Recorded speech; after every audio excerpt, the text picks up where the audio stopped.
Good morning, students of class ninth. Today, we will begin with the new lesson, A Truly Beautiful Mind, from the book Beehive. It is based on the life history of Albert Einstein. आज हम एक नया lesson पढ़ेंगे, A Truly Beautiful Mind, जो कि Einstein के जीवनी पर आधारित है. The story of Einstein tries to show him as a human being, a fairly ordinary person. ये जो कहानी है ये आइंस्टीन को एक साधारण मानव के रूप में प्रस्तुत करती है. Who had his likes and dislikes, जिसको अपने पसंद या नापसंद थे. His streaks of rebellion, और उसमें एक विद्रोह की भी भावना थी. And his problems. The class can think about how great a person was perceived before being recognized as great. अब ये हम देखेंगे कि जब उनको ये प्रसिद्धि नहीं मिली थी तब उनकी लाइफ कैसी थी. It is not as much to great people are born with special science. ऐसा नहीं होता है कि जो महान आदमी जो जिनको हम महान कहते हैं वो पैदा होते ही उनमें वो महानता दिखाई देती है. उनमें वो साधारण मानव स्वभाव होता है जो सब में होता है.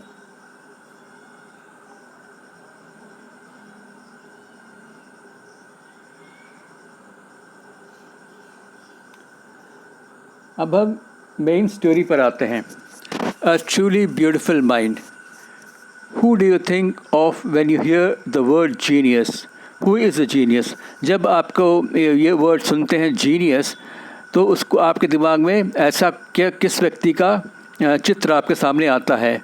What qualities do you think a genius has? आपके हिसाब से अ जीनियस में जो जीनियस में क्या क्या गुण होने चाहिए?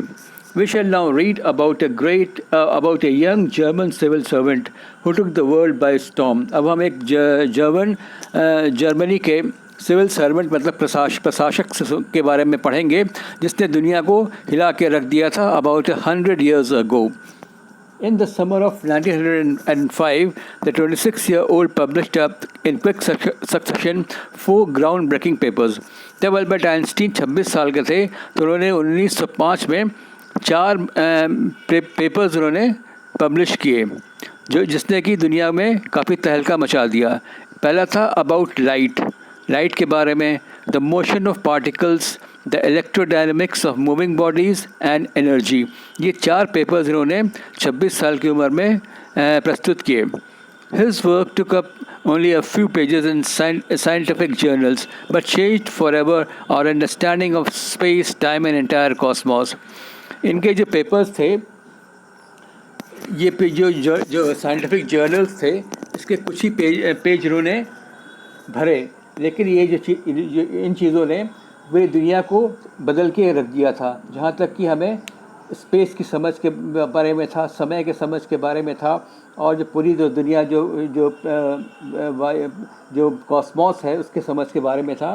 वो पूरा उन्होंने अपने सोच से पूरा इसके बारे में बदल के रख दिया था. जो सोच थी उस समय की उससे उन्होंने एक नई सोच दी थी. And transform the name of Einstein into a synonym for genius. और इनको एक जीनियस के रूप में माना जाने लगा. 50 years after his death, Albert Einstein's genius still reigns. 50 साल बाद उनके मृत्यु के 50 साल के बाद भी अल्बर्ट आइंस्टीन को एक जीनियस की तरह से देखा जाता है या माना जाता है.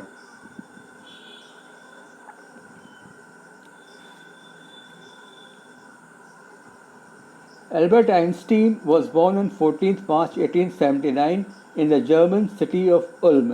इनका जन्म 14 मार्च 1879 को जर्मनी के उल्म नामक शहर में हुआ था. Without any indication that he was destined for greatness. और एक साधारण बच्चे की तरह से ये इनका जन्म हुआ था और उनको बचपन में देख के कोई ये नहीं कह सकता था कि ये बहुत ही महान व्यक्ति बनेंगे और इतने बड़े जीनियस होंगे जिनको नोबेल प्राइज़ भी मिलेगा. On the contrary his mother thought Albert was a freak. और उसकी मदर सोचती थी कि ये लड़का बहुत ही मंदबुद्धि का है. To her his head seem much too large. उनकी माँ को इनका सर जो है बहुत बड़ा दिखाई देता था. अपने आयु के हिसाब से उनका सर जो था बहुत बड़ा दिखाई देता था. एट द एज ऑफ 2.5, जब ये 2.5 साल के हुए, आइंस्टीन स्टिल वॉजेंट टॉकिंग. जब ये 2.5 साल के हो गए तभी भी ये बहुत ज़्यादा बातें नहीं करते थे. When he finally did learn to speak, he uttered everything twice. और जब ये थोड़ा बहुत बोलना शुरू किए तो हर शब्द को या हर वाक्य को ये 2 बार बोलते थे. Einstein did not know what to do with other children. अब इनको ये नहीं पता था कि और बच्चों के साथ वो कैसे खेलें, क्योंकि ये बहुत ज़्यादा घुल मिल नहीं पाते थे. And his playmates called him brother boring. इसलिए जो इनके बच्चे, इनके साथ के बच्चे थे, इनको ब्रदर बोरिंग के नाम से बुलाते थे कि बहुत ही बोरिंग टाइप का आदमी है जो बच्चों के साथ खेलता नहीं है, हंसी मजाक नहीं करता है. So the youngsters played by himself much of the time. He specially loved mechanical toys. अब ये चूँकि इनका बहुत ही मैकेनिकल दिमाग था, तो जो मैकेनिकल खिलौने हुआ करते थे उनमें इनका दिमाग लगता था. Looking at his new born sister Maaza, he was he Maaza.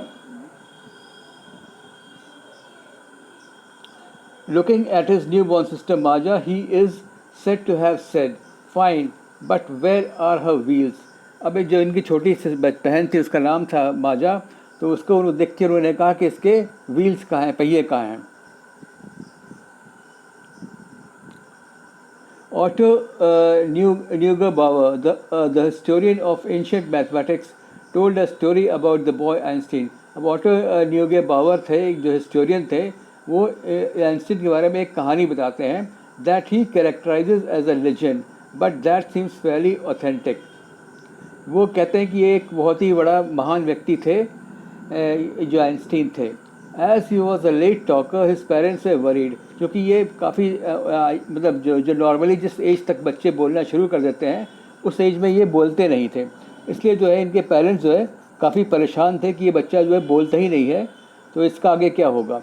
At last, at the supper table, one night he broke his silence. एक बार ऐसा हुआ कि रात में खाने के समय इन्होंने अपनी जो है चुप्पी तोड़ी और बोलते हैं, The soup is too hot. जो सूप है बहुत गर्म है.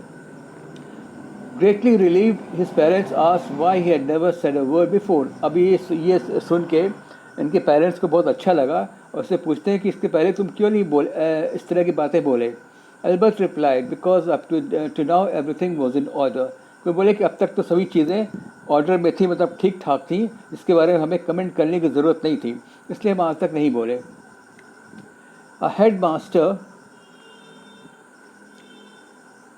once told his father that what Einstein chose as a profession wouldn't matter because he will never make a success at anything.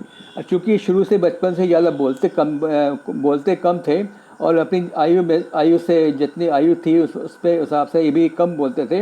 इनके जो एक हेडमास्टर थे उन्होंने अपने इनके फादर से बोला आइंस्टीन के कि ये लड़का चाहे जिस प्रोफेशन में भी जाएगा ये बहुत ज़्यादा कामयाब नहीं होगा. Einstein began learning to play the violin at the age of 6. जब ये 6 साल के हुए तो ये वायलिन बजाना सीखने लगे. Because his mother wanted him to, क्योंकि इनकी माँ चाहती थी कि ये वायलिन बजाए. He later became a gifted amateur violinist. अब ये अच्छा खासा वायलिन बजाने लगे. Maintaining his skill throughout his life. और ये पूरी लाइफ जो है अपने जीवन में वायलिन बजाते रहे, जो कि बहुत ज़्यादा प्रोफेशनल तो नहीं थे लेकिन ये अच्छे खासे स्टैंडर्ड से वायलिन बजाते थे. But Albert Einstein was not a bad people मतलब वो अच्छे, मतलब ये बहुत ही ख़राब विद्यार्थी नहीं थे. He went to high school in Munich where Einstein's family had moved when he was 15 months old. अब ये क्या हुआ कि एक हाई स्कूल में, जो म्यूनिक जो जर्मनी का एक शहर है, वहाँ से वो हाई स्कूल पढ़ने गए, जहाँ पे इनके पेरेंट्स जो थे 15 महीने जब ये 15 महीने के थे तब वहाँ पे म्यूनिक चले गए थे. And scored good marks in almost every subject. वहाँ पे हाई स्कूल में उन्होंने सभी सब्जेक्ट के विषय में अच्छे मार्क्स प्राप्त किए. Einstein hated the schools regimentation and often clashed with his teacher. अभी ये रेजिमेंटेशन मतलब जो स्कूल का जो डिसिप्लिन था उसको ये पसंद नहीं करते थे. And often clashed with his teachers, और अक्सर उनके टीचर्स थे, उनसे वो लड़ाई हो जाती थी. At the age of 15 Einstein felt so stifled there that he left the school for good.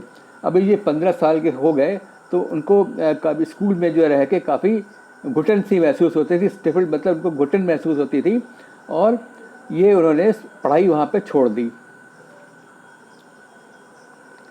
The previous year Albert's parents had move to Milan. अब ये म्यूनिक से इसके एक साल पहले इनके जो पेरेंट्स थे वो मिलान नाम के शहर में आ गए थे। And left the sun with relatives, अपने लड़के को आइंस्टीन को उन्होंने अपने जो रिलेटिव्स थे, रिश्तेदार थे, उनके पास पढ़ने के लिए छोड़ दिया था। After prolonged discussion Einstein got his wish to continue his education in German speaking Switzerland. तो ये आइंस्टीन चाहते थे कि इनकी आगे की पढ़ाई जो है स्विट्ज़रलैंड में हो, जहाँ पर लोग जर्मन बोलते हैं। In a city which was more liberal than Munich, जो शहर जो है बहुत ही लिबरल था म्यूनिक से। Einstein was highly gifted in mathematics and interested in physics. अब आइंस्टीन की जो है मैथमेटिक्स में और फिजिक्स में ये बहुत ही तेज़ थे, कुशाग्र थे। And after finishing school decided to study at a university in Zurich. अब ये स्कूल के ख़त्म करने के बाद ये चाहे कि ज्यूरिक जो स्विट्ज़रलैंड में है वहाँ पे एक यूनिवर्सिटी में वो पढ़ना चाहे। But science wasn't the only thing that appealed to the dashing young man with the walrus mustache. लेकिन उनके लिए एक साइंस ही एक ऐसा सब्जेक्ट नहीं था कि उनके लिए इंटरेस्टिंग था, ये उसमें उनको रुचि थी। वॉलरस मुस्टैश मतलब वॉलरस एक जानवर होता है, उसकी तरह से इनकी जो घूमी हुई मुस्टैशेस थी, तो इसलिए इनको वॉलरस मुस्टैश या मूछें, वॉलरस के तरह से इनकी मूछें थी। He also felt a special interest in a fellow student. अब इनका जो इनकी जो फेलो स्टूडेंट थी, इनकी जो क्लासमेट थी, उसकी लड़की थी, उसका नाम था मिलेवा मैरिक। उसमें भी ये काफ़ी इंटरेस्ट लेने लगे। Whom he found to be a clever creature. और क्योंकि ये समझते थे कि जो लड़की है मिलेवा, ये काफ़ी क्लेवर या होशियार है, चतुर है। This young Serb had come to Switzerland because the university in Zurich was one of the few in Europe where women could get degrees. अब ये जो लड़की थी मिलेवा, ये स्विट्ज़रलैंड पढ़ने आई थी सर्बिया से, क्योंकि ज्यूरिक की जो यूनिवर्सिटी थी यहाँ पर ही ऐसा था कि लड़कियाँ वहाँ पढ़ सकती थी। Einstein saw in her an ally against the Philistines. तो उन्होंने इसकी लड़की से सोचा कि लड़की जो है ये उनके सहायक हो सकती है। Those people in his family and at the university with whom he was constantly at odds, the couple fell in love. अब इनको एक दूसरे से प्यार हो गया। Letters survive in which they put their affection into words. और इनके आपस में काफ़ी मतलब पत्र व्यवहार हुए आपस में, जिसमें ये एक दूसरे के प्रति प्रेम इन्होंने प्रकट किया। Mixing science with tenderness, wrote Einstein. अब आइंस्टीन लिखते हैं, How happy and proud I shall be when we both have brought our work on relativity to a victorious conclusion. अब ये कहते हैं, ये आइंस्टीन कहते हैं कि how happy and proud I shall be, हम कितने खुश और गर्वान्वित होंगे when we both have brought our work on relativity, हम जबकि relativity पे, theory of relativity पे अपने पेपर्स एक साथ प्रस्तुत करेंगे।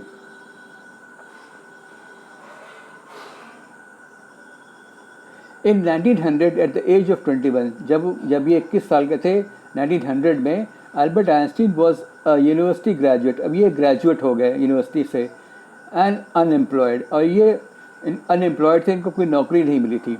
ही worked as a teaching assistant, gave private lessons and finally secured a job in 1902 as a technical expert. अब ये क्या हुआ, ये बच्चों को पढ़ाने लगे और प्राइवेट लेसन मतलब प्राइवेट ट्यूशन देने लगे, एंड फाइनली उनको एक नौकरी मिली 1902 में as technical expert in the patent office in Bern. तो जो पेटेंट ऑफिस था, बर्न मतलब जर्मनी का एक शहर है, वहाँ पे इनको ऑफिस में नौकरी मिल गई।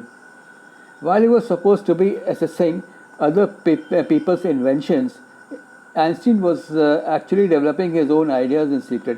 अब यहाँ पे इनको क्या था, पेटेंट ऑफिस में जो और लोग जो इन्वेंशंस करते थे उनको ये असेस करना होता था, क्योंकि पेटेंट देने के लिए उनका असेसमेंट करना ज़रूरी था। Einstein was actually developing his own ideas in secret, क्योंकि ये अपने भी साइंटिफिक मतलब रिसर्च पे काम कर रहे थे इस समय। He is said to have jokingly called his desk drawer at work the Bureau of Theoretical Physics। और जहाँ पे ये बैठ के अपनी रिसर्च करते थे उसको बोले कि ये ब्यूरो ऑफ थियोरेटिकल फिजिक्स है।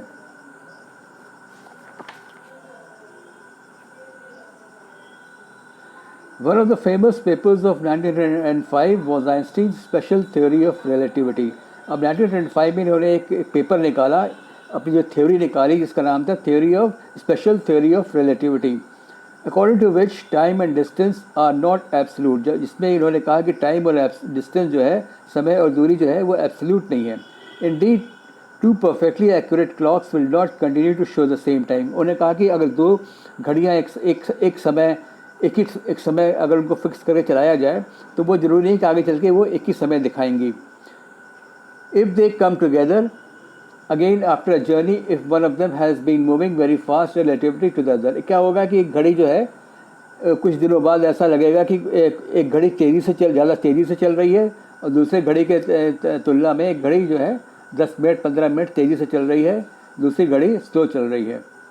From this followed the world's most famous formula. अब इस थ्योरी से स्पेशल थ्योरी ऑफ रिलेटिविटी से इन्होंने एक नया फार्मूला दिया which describes the relationship between mass and energy. यहाँ पर उन्होंने मास और एनर्जी को लेकर एक नया इक्वेशन बनाया इसको कहते हैं E is equal to mc²।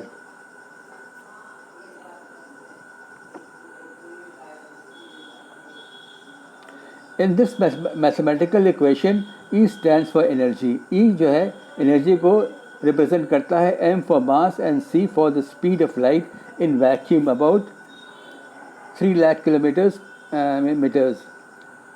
When you sit with a nice, इन्होंने अपनी इस थ्योरी को समझाने के लिए आगे क्या कहा, When you sit with a nice girl for 2 hours, it seems like 2 minutes। कहते हैं अगर किसी आप किसी अच्छी लड़की, सुंदर लड़की के साथ 2 घंटे तक बैठें तो ऐसा लगेगा कि समय 2 मिनट में बीत गया है। When you sit on a hot stool for 2 minutes, it seems like 2 hours। और यदि आप किसी गर्म तवे पर 2 मिनट भी बैठ गए तो आपको लगेगा कि 2 घंटे का मतलब 2 घंटे बीत गए हैं, इतना मुश्किल हो लगेगा। While Einstein was solving the most difficult problems in physics, his private life was unraveling। अब जब ये फिज़िक्स के बहुत ही मुश्किल जो गूढ़ प्रश्न थे उसका ये जो उत्तर ढूंढ रहे थे तो इस समय इनकी जो लाइफ थी वो काफ़ी खुल के सामने आई। Albert had wanted to marry Mileva right after finishing his studies. अब ये चाहते थे कि मिलेवा से शादी कर लें पढ़ाई ख़त्म करने के बाद, but his mother was against it. लेकिन इनकी जो माँ थी वो इस शादी के खिलाफ थी। She thought Mileva who was 3 years older than her son was too old for him. क्योंकि मिलेवा जो है आइंस्टीन से 3 साल बड़ी थी और उनकी माँ सोचती थी कि जो है बहुत ज़्यादा मेरे बेटे से मतलब आइंस्टीन से काफ़ी बड़ी है। She was also bothered by Mileva's intelligence. और सोचते हैं कि मिलेवा जो है बहुत ज़्यादा इंटेलिजेंट है आइंस्टीन से। She is a book like you, his mother said. Einstein put the wedding of. कहती है तो इन्होंने कहा आइंस्टीन की माँ ने तुम ये शादी मत करो। The pair finally married in January 1903 and had 2 sons। फिर फाइनली जो है आइंस्टीन ने मिलेवा से 1903 में शादी करी और इनके 2 बेटे हुए। But a few years later the marriage faltered. अब क्या हुआ, इनके शादी में दरार आने लगी।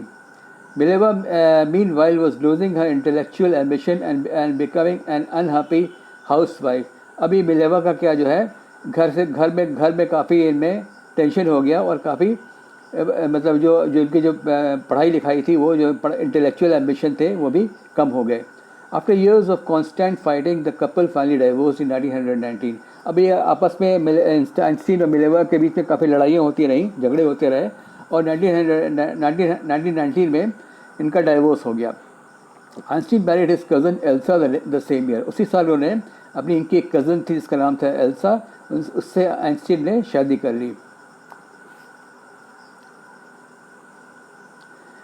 Einstein's new personal chapter coincided with his rise to world fame. अभी क्या हुआ, शादी के बाद इनको काफ़ी फेमस हो गए। वो कैसे हुआ, इन 1915 he had published his general theory of relativity. 1915 में इन्होंने एक पेपर पब्लिश किया था जिसको कहते हैं general theory of relativity which provided a new interpretation of gravity. यहाँ पर इन्होंने ग्रेविटी के बारे में एक नई स्टडी की थी। An eclipse of the sun in 1919 brought proof that it was accurate। और जो थ्योरी ऑफ रिलेटिविटी की थी स्टडी, वो जो एक्लिप्स हुआ 1919 में, उससे ये प्रूव हुआ कि जो इनकी जो थ्योरी है वो बिल्कुल सही है। Einstein had correctly calculated in advance the extent to which the light from fixed stars would be deflected through the sun's gravitational field। उन्होंने बिल्कुल सही कैलकुलेशन किया था कि जो सन से जो लाइट आएगी वो डिफ्लेक्ट होगी, मतलब वो मूव करेगी through the sun's gravitational field, gravitational sun के ग्रेविटेशनल फील्ड में आके वो कितने डिग्री या एंगल पे मूव करेगी। The newspapers proclaim his work as a scientific revolution. और जो इन्होंने जो समय के जो साइंटिफिक पेपर्स थे उसमें कहा गया कि ये इनका जो थ्योरी है ये एक साइंटिफिक रेवोल्यूशन है। Einstein receive the Nobel Prize for physics in 1921। 1921 में इनको नोबेल प्राइज़ मिला। He was showered with honors and invitation from all over the world and lauded by the press। इनको काफ़ी प्रसिद्धि मिली, काफ़ी इज्जत मिली। When the Nazis came to power in Germany in 1933, Einstein emigrated to the United States। अब जब 1933 में Germany में Nazi सरकार आ गई तो ये उस समय ये United states of America shift कर गए, वहाँ चले गए। 5 years later, the discovery of nuclear fission in Berlin had American physicists in an uproar। अब क्या हुआ, 5 साल बाद जो है बर्लिन में एक न्यूक्लियर फिजन की थ्योरी की डिस्कवरी हुई और इससे जो अमेरिकन फिजिस्ट इन एन अप्रोवर, जो जिसने अमेरिका के फिजिसिस्ट थे उनमें काफ़ी हंगामा मच गया। Many of them had fled from fascism just as Einstein. और क्योंकि बहुत से लोग जर्मनी छोड़ के, जहाँ पे फासिस्ट को सरकार थी हिटलर की, वो छोड़ के चले आए थे, जैसा कि आइंस्टीन ने किया था। And now they were afraid the Nazis would build and use an atom bomb. और उनको ये डर लगा कि नाजी जो है इस थ्योरी की सहायता से एटम बॉम्ब बनाएंगे और दुनिया को नुकसान पहुंचाएंगे। At the urging of a colleague, Einstein wrote a letter to the American President Franklin Roosevelt। तो अमेरिका जो आइंस्टीन थे इन्होंने अमेरिकन प्रेसिडेंट जो थे फ्रैंकलिन रूजवेल्ट इनको 2 अगस्त 1939 को एक लेटर लिखा, उनको वार्न किया, उनको चेतावनी दी। क्या लिखा? A single bomb of this type exploded in a port might very well destroy the whole port. कह रहा कि अगर एक भी एटम बॉम्ब बना और उसको अगर विस्फोट किया गया तो बहुत ही ज़्यादा दुनिया में नुकसान पहुंचाएगा। His words did not fail to have an effect.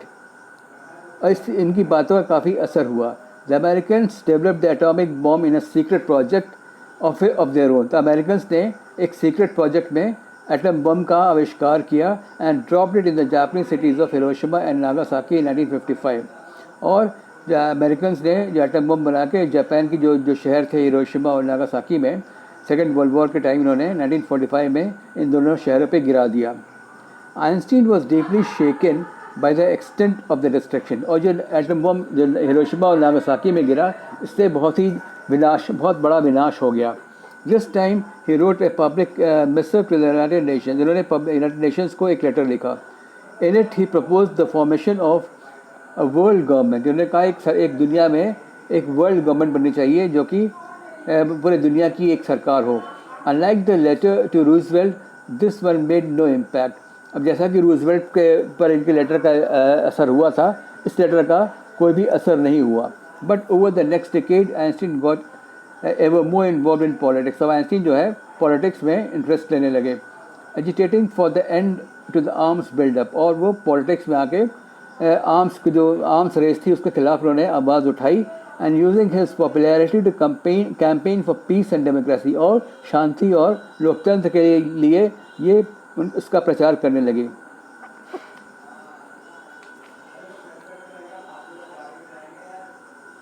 When Einstein died in 1955 at the age of 76, was celebrated as a visionary। अभी आइंस्टीन की मृत्यु हुई 1955 में, जबकि ये 76 वर्ष के थे। इनको एक विजनरी मतलब दूरदृष्टा के रूप में देखा जाने लगा। And world citizen. अब वर्ल्ड सिटीजन मतलब ये पूरे दुनिया के नागरिक के रूप में इनको देखा जाने लगा। और साइंटिफिक जीनियस, और ऐसा माना जाने लगा कि इनसे बड़ा जीनियस, ये विद्वान कोई दूसरा नहीं हुआ है। So this way we come to the end of this lesson. A truly beautiful mind. Thank you.